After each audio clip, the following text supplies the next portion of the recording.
Welcome to PLUSone, the series where I look at the free monthly games on PlayStation Plus and tell you if they're worth the download.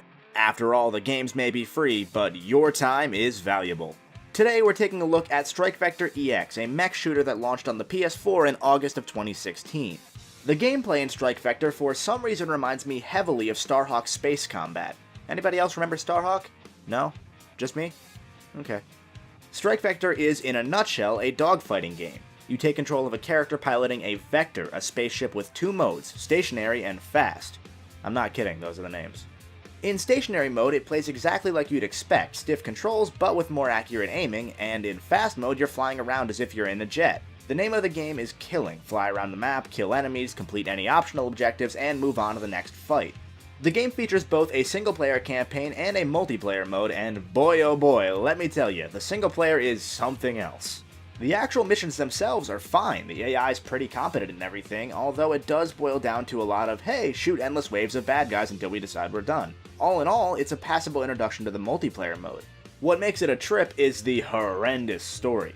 The voice acting is atrocious, the narrative makes no sense, it's just bad.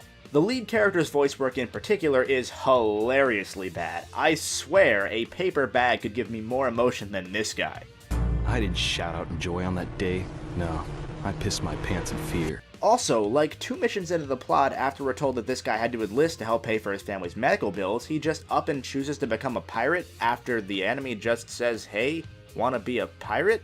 I'm not exaggerating, that just happens. The single player is also maybe an hour or 2 tops. It's not really worth playing past the first few missions from what I can tell, just use it to get acquainted to the controls and move on to the multiplayer. If you get the hang of the controls quickly, you'll probably like the online side, assuming you can even get into a match. A good 60% of the time I tried matchmaking, it booted me out and said the lobby was full. That little problem aside, there are a few game modes, Deathmatch, King of the Hill, Capture the Flag, the usual shooter things, and these are all pretty fun. You're given a wide arsenal of weapons and special abilities to use right away, which is really nice. I personally hung back in stationary mode, floated around, and sniped people. Got the job done pretty nicely. I don't really have much more to say about the gameplay other than that it's gonna be an acquired taste. The aiming is super stiff, and when flying around in fast mode, I could not get used to the lack of fluidity. I used to love piloting jets in Battlefield or taking to the skies in other shooter games, and compared to anything else I've played, the ships have a distinct lack of weight here. I switched from third to first person permanently to make this a bit easier on myself, but still, it doesn't feel right at all.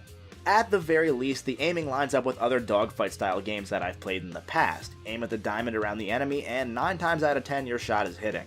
I don't think the multiplayer will last all that long though, as the audience is probably going to be limited, and those that stay will get absurdly good really quickly and scare off the newer players. As far as the visuals go, the game looks solid enough, and the maps have a unique vibe to them and everything. Also, a lot of the real estate is sprinkled with these little ship repair tokens or special weapon cooldown tokens, which makes you look at each part of the map in unique ways each time you have a fight there.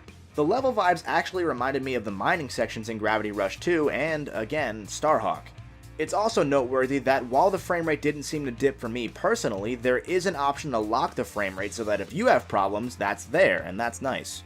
If you like shooter gameplay or any sort of aerial dogfighting in games, and you've got 3 gigs to spare on your hard drive, give it a +1 to your collection. You trophy hunters may want to pass on the game though, as it's got multiplayer trophies aplenty, and like I said, I don't expect this game's community to hang around all that long.